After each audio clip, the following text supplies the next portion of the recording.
I mean, we're talking about this generation. I don't know what this generation is all about. I don't either. It's a whole new thing. Well, they're fragile. Young people have been a frequent target of television host Bill Maher. He ripped them on his Club Random podcast last month, but it wasn't for lack of confidence. They don't know anything, but it doesn't sap their confidence in still opining on everything as if they did know something, like about Gaza. Free Palestine! Pro-Palestinian protests that engulfed college campuses this year emphasize how important the issue is to young people.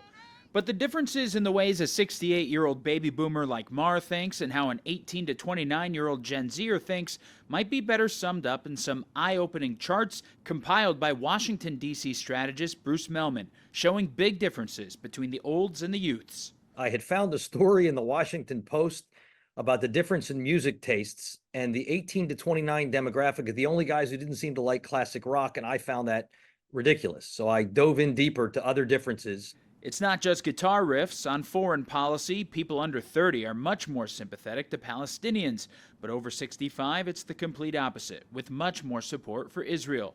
52% of Gen Zers say they're politically independent, doubling the 26% of boomers. Young people are less likely to back capitalism compared to seniors, and Gen Zers are more likely to support socialism compared to their elders. But to Mehlman, maybe the most startling numbers involved patriotism. 76% of boomers say patriotism is very important to them, with just 32% of the kids saying the same. True love of country is aiming to make it a better place. If younger people are quitting on religion and they're quitting on political parties, I hope they're not quitting on the country. So do baby boomers and Gen Z agree on anything? Well, oddly enough, it might be money. A survey from late last year had boomers and zoomers both say around $126,000 a year would make them happy. But for millennials, it was more like $500,000. Reporting in Washington, I'm Matt Galka.